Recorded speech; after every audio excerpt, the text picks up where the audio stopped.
Hi there, and welcome to Axel Bank Reports History and Today. Conversations with America's top nonfiction authors and why their books matter right now. I'm Evan Axelbank, and today we're going to speak with Dr. Kyle Riismandel, the author of Neighborhood of Fear, The Suburban Crisis in American Culture, 1975 to 2001. This is his first book. He's a cultural historian and a professor at the New Jersey Institute of Technology. Thanks so much for being here, Dr. Riismandel. Thanks for having me. I'm really excited to talk about the book. Before we start our interview, I do want to invite listeners to our Patreon page to ask for your support in keeping the show going. Go to patreon.com/AxelBankHistory. We're going to donate part of your contributions to a charity for children's literacy. Suburbia, the safe, quiet place you can raise a family. There's a better than average school for your kids. There's not too much traffic. Teenagers have safe places to do activities. Burglars know they're not welcome. Houses are affordable. You can join a book club and go to an Applebee's without waiting for a table. You're going to be happy in Suburbia, right? Tell us about the op-ed your book opens with, written by Linda Saslow in 1982. So the book opens with this letter, or actually it's an article by Linda Saslow, who's a homeowner, so just a regular person, in the New York Times Speaking Personally series. So this was just a series of articles about regular people, right? Speaking for themselves about things in their lives. So it wasn't, so it ranged across experiences, people, demographics. And she writes in to talk about the experience of having her home burglarized. And not just that her home was invaded, but that what it meant to her, how it was a different experience than the one she had grown up with in Suburbia, how she had expected when she moved in the 1970s. So the article is from 1982, just to make clear. So when she moves to Suburbia in the 1970s, she's expecting to find, right, clean water, safe streets, safe homes, right, good schools, all the things you just laid out. And what she actually finds is that the way of life she expected is not there. And she feels melancholy, she feels fear, she feels distrust and skepticism. And so I open the book with this anecdote, or with this article, because it signals this shift from the Leave It to Beaver kind of expectation to this other suburb, right? The neighborhood of fear. And so the crisis that I'm talking about in the title is that, this crisis of expectation, a crisis of privilege. And we could talk more about sort of what that leads to. She said, many parents who chose a suburban lifestyle for their children have been painfully disillusioned. We followed a promise of security and our plans were thwarted. What happened? So this idea, and the reason it opens the book is because it symbolizes not just this particular violation of the home invasion, but the sort of failure of Suburbia to live up to these expectations. So the book covers three areas of threat: moral, criminal, and environmental. And the essential argument says, starting in the 1970s, I use 1975 in the title, but really in the early 1970s, we start to see suburbs as home to danger. Right? Local dangers from within. So not just the fear of the government, right, of the tax man coming, or the fear of racial integration, but the fear of these local hazards that are endangering the family in ways that people never imagined would happen, that they expected not to have to worry about, as I put it in the book. And so her article really, to me, as a historian, when you find these things where someone articulates the thing you think is happening, and they say it so straightforwardly, so baldly, and they bring, they signal this moment to you, it's a great find, but I think it's also really useful as this signpost of, here's where we are by the early 1980s. Here's how things have changed in a very short amount of time. Let's do some history here. Do we know where and when the first suburb was created? In other words, is it possible to pinpoint the first time or the first people to say, forget this city. I can't take city X. We have to set up a neighborhood a few miles away to make life nice and easy. And then I guess the second part of the question is, what were they running from? So I gave you too many questions at once there, but where and when was this first suburb created? So as I know in the introduction, because you try to situate your work and talk about the things that you're connecting to in the broader history, both past and sort of current.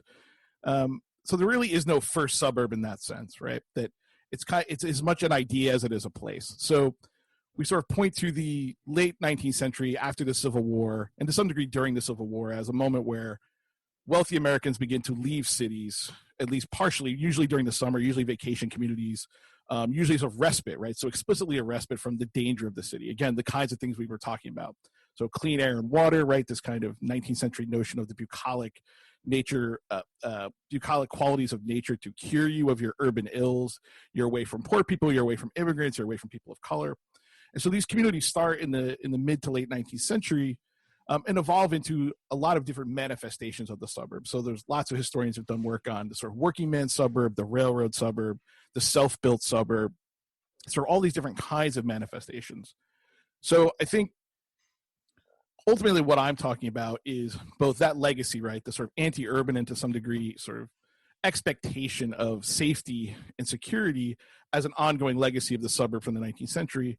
But the particular crisis that I'm talking about is about the post-war suburban, right, and the reaction to or the expectation of this placid, bucolic, family-friendly, nuclear family Cold War suburb. Is there a place that really sort of exemplifies where exemplified the type of suburb that you're talking about? Is there a geographic location that people point to and say, during this time, the 1970s, this area was the classic suburb?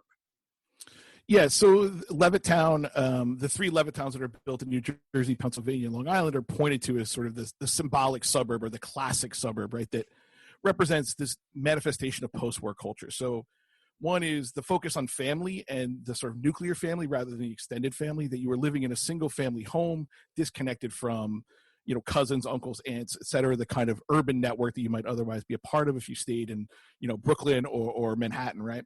And this idea that it is about self-determination, self-control, and consumerism. So you move to a suburb, and Kevin Kruse makes this argument in his book, White Flight, that the term white flight is sort of a misnomer, that it's flight from and flight to. So you're moving towards upward mobility, home ownership, self-determination, right? As you pointed out, good schools, safe streets, low taxes, these kinds of things, right?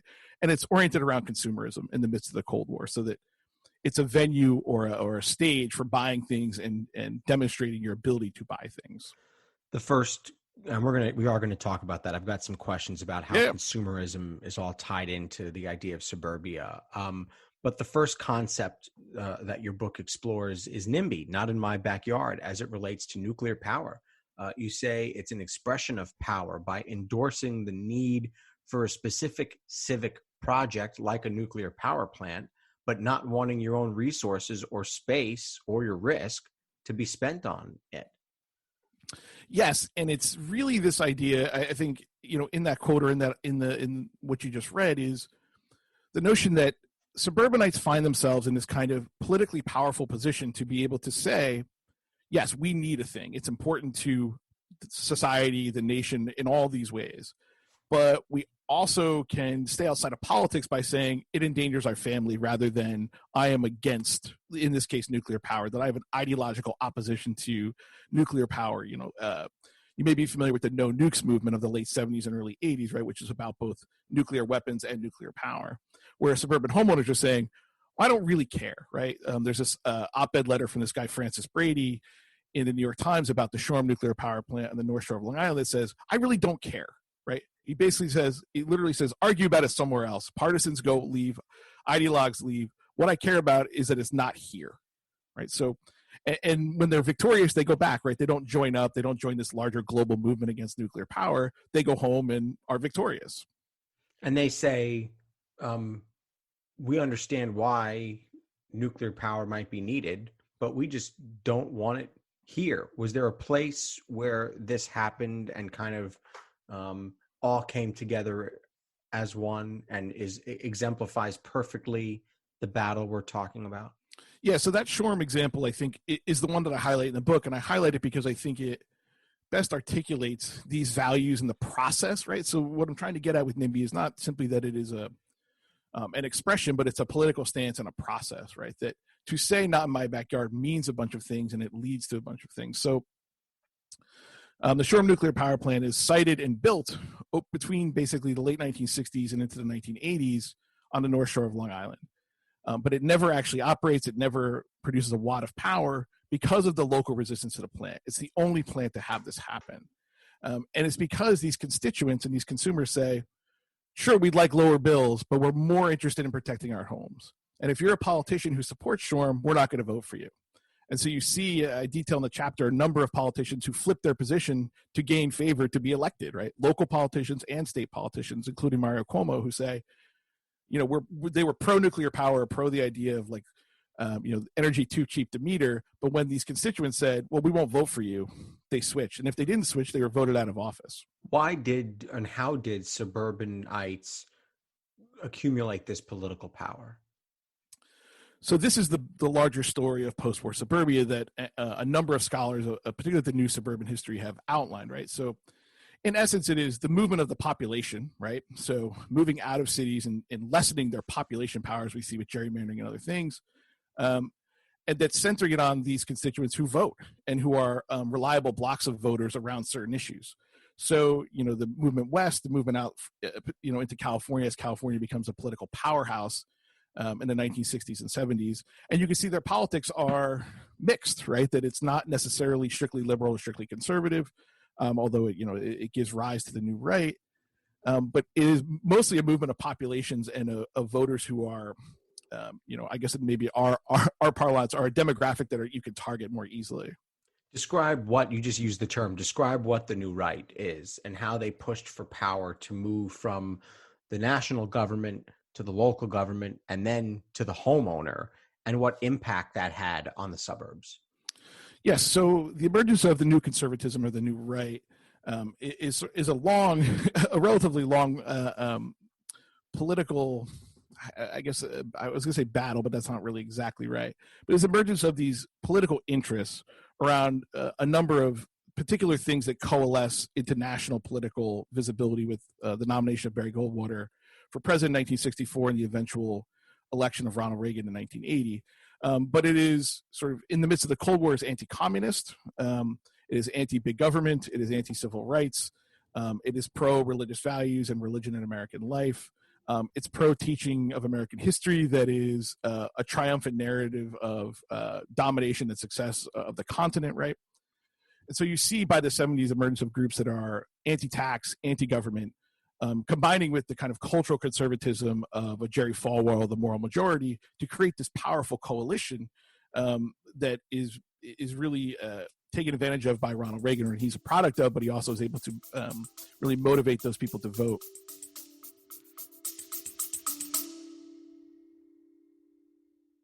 Baking from our childhoods just sticks in the memory, doesn't it? We never set off on holiday without piles of Tupperware. And there'd always be Bakewell slice, flapjacks, and tray baked scones in the boot. Do you not do that, Lisa? No.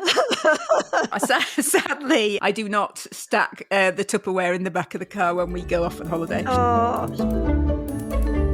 Welcome to Small Ways to Live Well, a new podcast from the Simple Things magazine. Season 2 is a pick-me-up tonic that helps us make the shift from winter to spring. A 6-week suggestion box full of things to note, notice and enjoy about the season. Search for Small Ways to Live Well on your podcast app.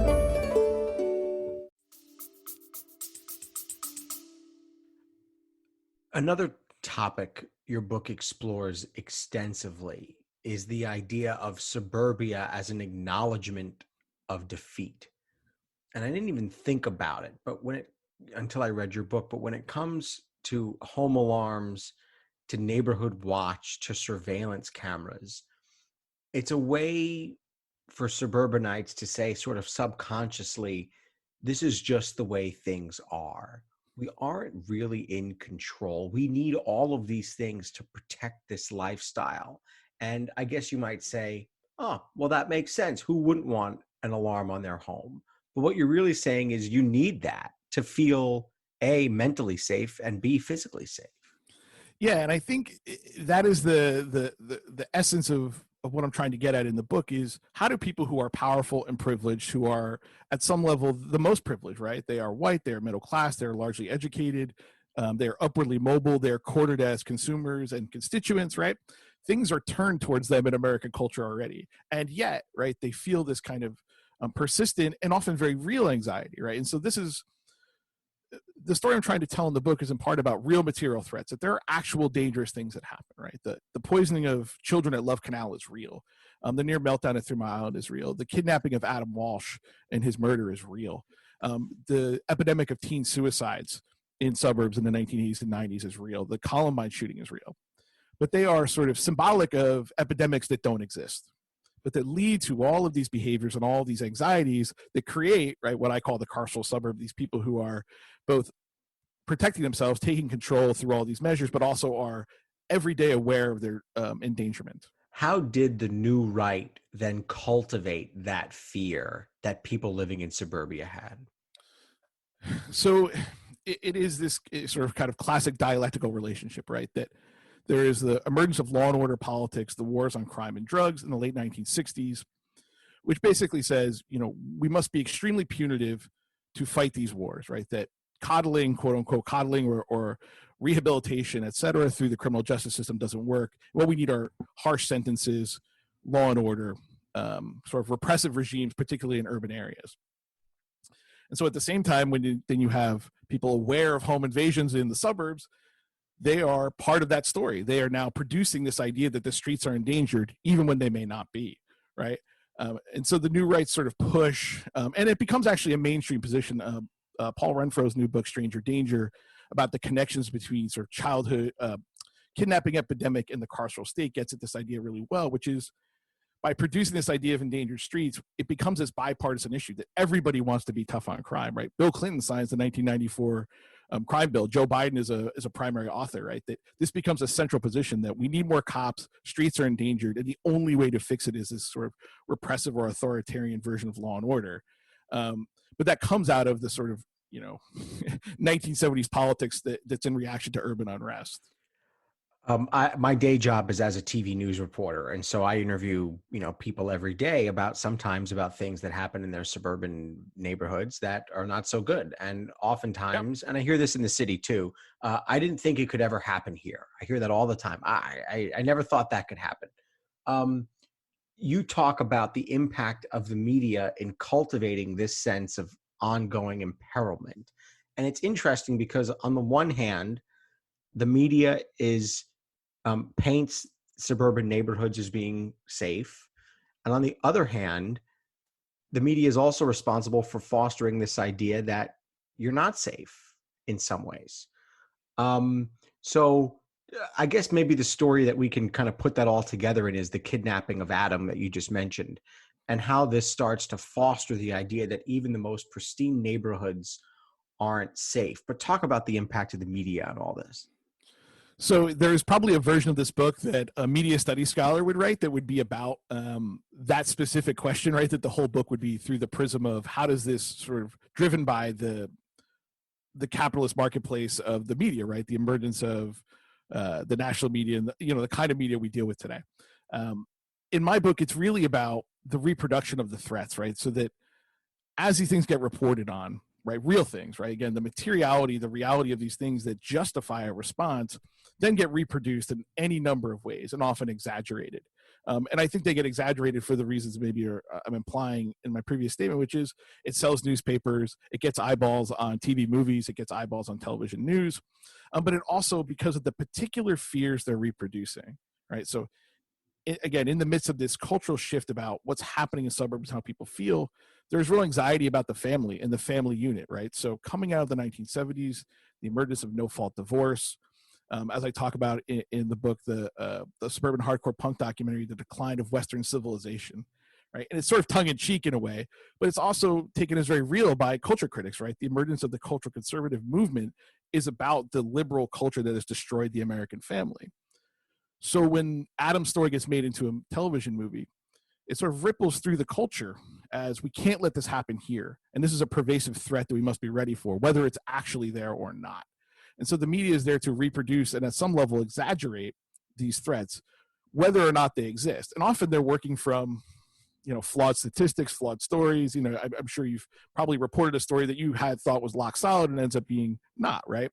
Newsweek reports something like, 50,000 stranger abductions a year in 1984, right? Just an absurdly high number, right? That almost couldn't be happening because you would have to know about it. And it turns out it's more like 70, right? And that kind of exaggeration is what leads to this, what I would consider an overreaction, right? This as you put it, this desire to assert control in a world where you feel constant anxiety. While I was reading your book, I happened to watch Home Alone. And to me, that movie is the perfect outgrowth of what we're talking about here, because you've got a kid who, okay, he gets left home alone. You have to suspend disbelief for that. But it really seemed to grow out of all these feelings that there are these guys, with their sights set on these giant homes in these beautiful suburbs where seemingly nothing can go wrong. And it was like that movie is almost like your book in 2-hour movie form. I mean, I can't disagree with that, and I have to say there are lots of things that aren't in the book that pain me greatly, like that. That if I, more pages, more time, where you could really, it's so hard. You have to choose these representative examples of these stories, right? But you're totally right that this movie gets at, and it's comedic, but it's, I think, again, the kernel of truth that is there, that there's an ongoing fear about children, home invasion, and kidnapping. And that at some level it's been experienced as real, or the anxiety is constant because of home alarm systems, private security, gated communities, right? So the culture is ripe to have this fear and to want to maybe laugh at it, right? Release the tension of this fear, because obviously in the movie, Kevin fights back against the burglars, right? He is more canny than they are. They are stupid, right? Versus what would probably be the reality, which is, a burglar doesn't want to encounter someone, and a kidnapper wants to kidnap your kid and do horrible things, right? But in making it light, you can kind of release the anxiety or fear about that idea. Right. And at one point, Buzz even says, because we live on the most boring street where nothing could ever happen. Yeah. And this is always the sort of tension of suburbs, right? And this is why I talk about it as a constructed category, right? It's not just space, but it's a category of meaning. My friend Cameron Logan says it's a psychological terrain at some level. So you think about it and imagine it and understand it in all these ways that has implications for how the space actually works, what people do, and how they behave in it. But what this all gets at here is there's this strategy of locking yourself in, and it allows you to feel secure without having to worry about, as you put it, the structural causes of the need for the fear in the first place. And then to also ignore the actual crimes that are being committed in suburbia: drugs, domestic abuse, tax fraud. It's not a crime, but suicide. I mean, all these things are going on. So just talk about that a little bit. Yeah. And so I think this is where it connects back to your question earlier about the sort of emergence of the new conservatism or the new right, and the mainstreaming of these values around how do we deal with emergent problems, right?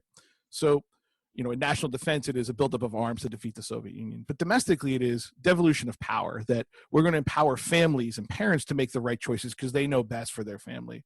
We're going to empower, we're going to put cops on the street, but we're also going to allow homeowners to exert this power over their domestic space, over their yards, right? So I talk about neighborhood watch and the emergence of the suburban vigilante, most notoriously with George Zimmerman and his murder of Trayvon Martin. But the stand your ground law in Florida, which you're aware of it down there, comes out of that culture, right? But what it does is it turns away, right? It turns the culture, the political conversation away from actual addressing of these causes, right? That what causes the rise in crime? What causes teen suicide?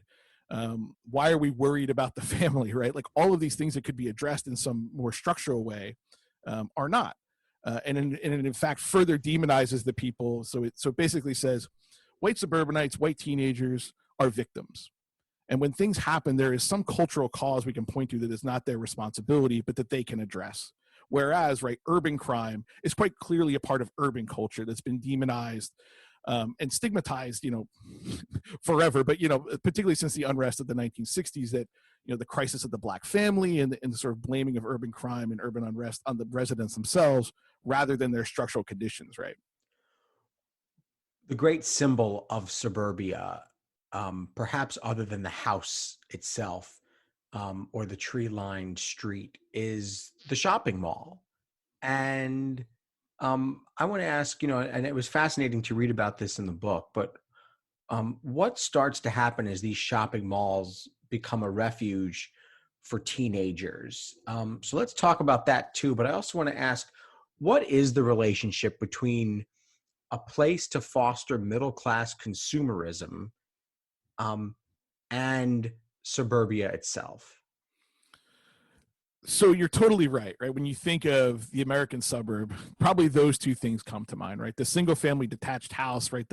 Even the kind of classic 1950s television image of the white picket fence, leave it to Beaver, father knows best, etc. And the shopping mall. And the shopping mall emerges as a specifically suburban manifestation of consumerism, right? It comes to replace and in some cases destroy the urban downtown. It is car centric, right? So you have to have a car to go there. It is oriented around middle-class consumption and consumerism, right? So things for the home, and the kind of excess consumption of being a middle-class consumer. And it becomes a central public space of the suburb, right? So places that are centerless now have a center, right? The shopping center becomes the central public space often of many suburbs. So you don't have like what you might consider an urban public space that you would normally have isn't there. So it becomes a place to gather, a place to have political events, a place to hand out flyers, a place to sell Girl Scout cookies, right, et cetera. It's the place where everyone from your town and maybe from your surrounding towns will come. And so, I believe it's something like 30,000 shopping malls are built between, the early 1970s and 2000 or 2001. That's a lot. And that there are so many, and as we see now, the sort of failure of shopping malls at some level shows us there were too many. But these become the central places for suburban culture and community. And it's also a way of expressing for people who go there that they've got the money to kind of go from store to store, and they leave their house and they park their nice car in the parking lot at the mall, and then they can go from store to store and pick out the things they like and just buy them. Yeah, exactly. And it's kind of I imply this in the book, but it's kind of civic culture, but it's actually consumer culture, right? So it's civic culture covered by consumer culture, that to go there, legally speaking, and I think to some degree in the minds of police or mall owners, you have to be shopping, right? There's no loitering, there's no skateboarding, there's no gangs, kids, there are all of these rules that basically say like the point of this space is to buy things and to spend money, even though it is maybe your only central space to hang out if you're a teenager, or the place to gather, right? And so you're totally right. Like it is exceptionally oriented around spending money and profit. And why is that? Why did that become attractive for suburbanites? So it does a bunch of things. Yeah, I mean, in the pre-internet shopping era, it provides all the things they need to decorate and outfit their homes, to sort of distinguish themselves by their style, and to some degree, the keeping with the Joneses ethic, right? That this is where you go to get the fashion. This is where you go to be cool. This is where you go to some level to be seen in the shopping mall. But it's also a place that is thought of as safe, controlled, right? Quite literally, it has a security force. It's climate controlled. It provides a refuge from what is now becoming a dangerous public space, right? They're thinking about, okay, the streets are dangerous. Perhaps my home is dangerous, right? Malls failed, though, in some ways. One is that in some places the prices just became too high and it became too easy to find a bargain somewhere else. Another reason you argue is because maybe there were too many of them, and it just the lure got diluted. But the other thing is they become failed spaces as far as a refuge for teenagers. It sounds great. Oh, I'll leave the kids at the mall for a while. I can go do what I have to do, and the kids will be there, and there's someone guarding them, and there's a camera on them. There's a surveillance camera, and there are other people around. So what bad things could actually happen? How did they fail, though, in that goal for the suburban parent? And these are all at some level a partial failure, right? So not all malls are destroyed, not all malls are overregulated, but so many are.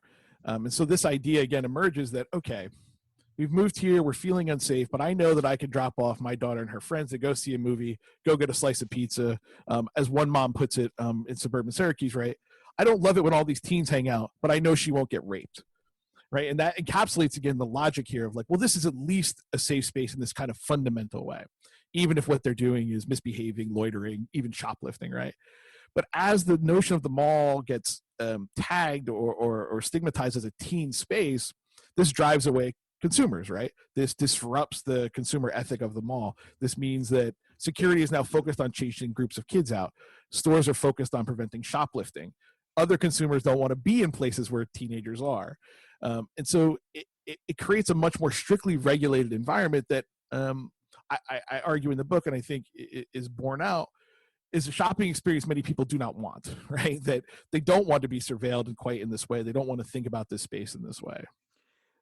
What does this say, though, about America's willingness to invest in young people? And then the second question is, why did teenagers need the mall in suburbia?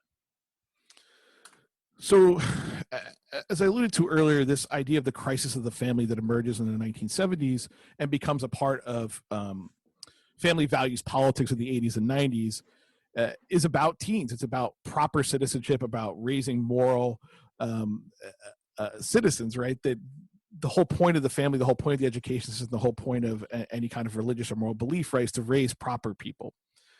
And if this is what's happening in malls, then we're failing, right? That ultimately what's happening here is these are people who are redeemable, but we have to redeem them. We have to enact some regime to bring them back into the fold, right? So bringing them home, keeping them in safer spaces so they don't get hurt in any physical way, but also keeping them from consuming media and other kinds of things that might be dangerous to them, or at least ideally. And I often draw the parallel that what you see in urban communities of the same period, 1980s and 90s, and the crackdown, sort of broken windows theory policing is people are arrested, people are incarcerated for small crimes, right? That they are jailed or they pay fines, and it's constant. Whereas teens in the mall are loitering, breaking windows, shoplifting, and they get off with a slap on the wrist, right? And so you see this difference in who is valued as a potential consumer, as a potential citizen, and how they are treated differently by a system that is still governed by this kind of law and order culture. Why did the teenagers need the malls? They have nowhere else to go.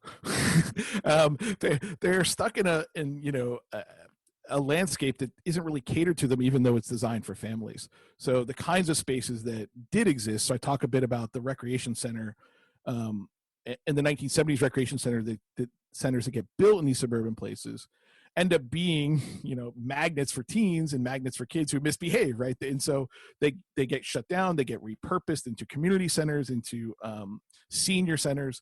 Most of them are not oriented towards teens or teen culture. And if they are, no teenager wants to go there, right? This is where you go. This is where your mom takes you, where you don't want to be. And now you're taking a class that you don't want to take on a Saturday, versus the mall, where you're allowed to hang out, where you have sort of free reign, at least in the earlier period of the 70s and 80s. In a chapter called Parental Advisory Explicit Content, you analyze the Columbine shootings as suburbia really run amok, where all the bad things about suburbia express themselves in this one horrific incident. We've heard the theories about the killer's motive being embedded in the media, in video games they were playing, even in bowling, in the clothing they wore, in their lack of imagination, in anger over girls and women. What if it's suburbia itself that they were angry at? I mean, this is, if we are to take them at their word, and their journals and their writings are all online. Actually, the FBI has made all of this public. So if you read through them, which I did, you see that they are frustrated with the culture around them, but not necessarily in the way that you were saying. So it is as much about the failure of the family itself, right? That a frustration with not being taken seriously, with not being understood, kind of, I would say, quintessential teenage concerns. But there's also lurking, and I think if you haven't read it, you should read it, Dave Cullen's book, Columbine. Fantastic book, yeah. And it is the authoritative study of both the media coverage and the pathologization of culture around Columbine that actually masked what was really happening with these guys. Which was to some degree undiagnosed, and in some cases diagnosed depressive disorders, anxiety, and then exacerbated by their home environments, right? That they weren't able to get the care they needed for a variety of reasons. But the way it's covered, and what I talk about in the book, is it becomes this kind of quintessential example of blaming culture, blaming these cultural causes, seeing cause and effect between consuming media and behaving poorly or violently, rather than, right, these structural things that are missed time and again. They're arrested. They are sent to the principal's office, right? All these things, these moments of intervention that could have led to a different outcome.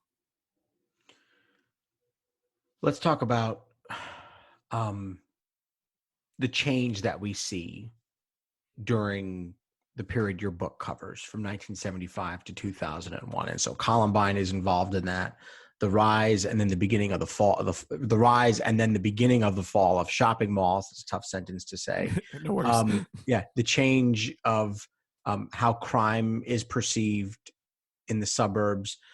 So how do the suburbs themselves change over the 25 years, 26 years that this book covers?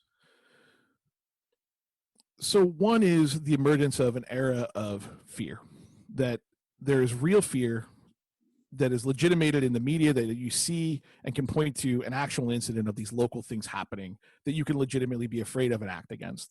But two is the idea, what I call productive victimization, that the way in which suburbanites react to this across this era, and I think even through to today, is not simply as defense, right? Not just trying to protect against threats, but actually doing all these things that give them more power, more cultural authority, further cementing the white suburban family as the sort of the family of America. And so I think that's the thing that I think about as being maybe the key takeaway, is that out of fear, out of legitimate endangerment comes more power, right? For people who are already privileged, for people who already have power in a variety of ways, both sort of material and I guess sort of political or cultural power. What impact then are the suburbs having on the social movements of today? Black Lives Matter, voter registration efforts, gun control. I think the primary one, or the one I talk about a lot when I talk about the book, is the emergence of stand your ground in the suburban vigilante, and the idea that property rights are portable. So the stand your ground law basically says, the castle doctrine would say, if someone invades your home and you cannot retreat, you're within your right to kill them, right, to defend yourself. What stand your ground says is, wherever you think you have a right to be, you can defend yourself. Right? And this is a very loosely defined thing, right? That a jury or a court then has to figure out, well, did you have the right to be there? Were you legitimately endangered? And then was the act that you committed justified?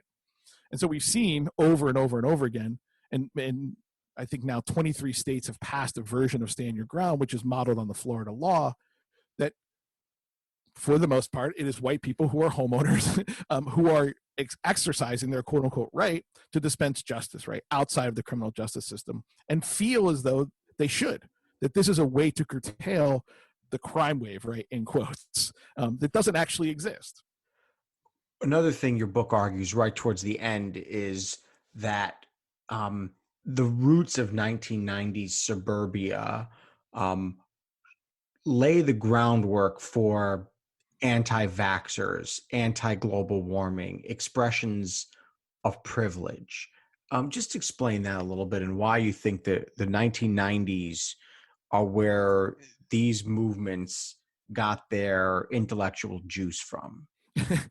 Yeah, and to be fair, that sort of anti-vax culture, both globally and in America, has a very long history, right? So going back to the first vaccines, they were anti-vaxxers. But what I'm getting at is the consumer ethic of wellness that the historian Natalia Petrozella is studying, and many other people are studying specifically, right? So I talk about in chapter 2 this idea of what happens when people begin experiencing environmental illness and multiple chemical sensitivity. And these are disorders that are not diagnosable, but are experienced as real pain by sufferers, mostly women, mostly middle class, mostly suburban. And they come to treat themselves, right? That, shunned at some level by the medical establishment, or treated as mental disorders rather than physical disorders. They find all of these ways to treat themselves through consumer culture, buying these things, seeing this kind of healer, or sort of, I would call non-scientific healers, that is part of this broader culture of, I understand science and I have to make a decision for me, right? That this devolution of power to the family and to the individual means that I can make a rational, reasoned choice about my engagement with science and medicine, right? The realities of those things. Something fascinating is happening, though, in suburbia. We've been talking a lot about sort of the rightward bend that the suburbs have had. But today, the suburbs are representing a leftward trend in our elections. So what's happening here? So this is something that was difficult to parse, right? That simultaneously in their voting patterns and often in their responses to surveys throughout this period. Lily Geismer's book, Don't Blame Us, is about this idea of suburban liberals and how they react to the changes happening around them in Reagan's America. And through this period, even into the 1990s. So we're sort of talking about two things that are not the same but are related, right? So sort of politics, electoral politics, voting, support for candidates and issues, and then cultural politics, the things that people do in and around their lives. And so they tend to be facilitated by this kind of new right philosophy of the devolution of power to the individual and the homeowner that allows them to do all these things they want to do. While they can still profess, let's say, support for civil rights and integration, at the local level, they're still resisting affordable housing, right? Or if you live in a diverse community, you often don't live in an integrated community. So I live in Montclair, New Jersey, relatively diverse town, suburban town, but it is not well integrated at all. So it allows people to point to the support of this broader liberal political cause, be it environmentalism, integration in race and civil rights and equality, that is not actually borne out by their individual actions or even collective actions at the local level. So they're able to sort of, I argue they try to be ideologically agnostic, right? They don't want to get tarred and feathered with any particular view, but they want to maintain this local control, and they can do so by responding to threats, by saying, well, if we build that housing here, we're really worried about the character of the neighborhood, right? These coded racial words are about crime, or the environmental things that are kept out that often get displaced to communities that are less politically powerful, things like that. But these are suburbs that drove both the 2018 takeover of the House and also President-elect Biden's victory.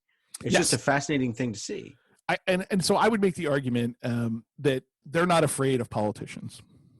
Politicians are afraid of them. So if you vote for your local House candidate who is, an avowed liberal, who is out front, and again, maybe not likely in a suburban place, but possible, on all of these issues, the Green New Deal and racial equality and reparations and all of these things, they're really not afraid of the federal government coming for them, right? They've withstood 50, 60, 70 years of changeover in party, which has not fundamentally changed suburban power.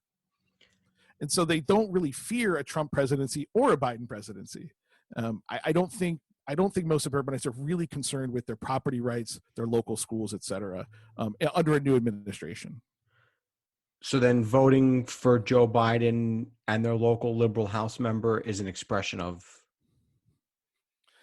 I think they understand good governance, that they are not also uneducated or stupid people. And I think, it's hard to know what people's sincere beliefs are, but I think they do have some commitment to ideas of equality, ideas of inclusion, ideas of integration, and even ideas of competence, right? In this particular election that, they do care that if they want the vaccine, it can actually be created and rolled out in an effective way. They do want their kids to go back to school, Does anything need to be done about Suburbia? Is there a call to action in this book, or is it just an explanation that you're trying to give?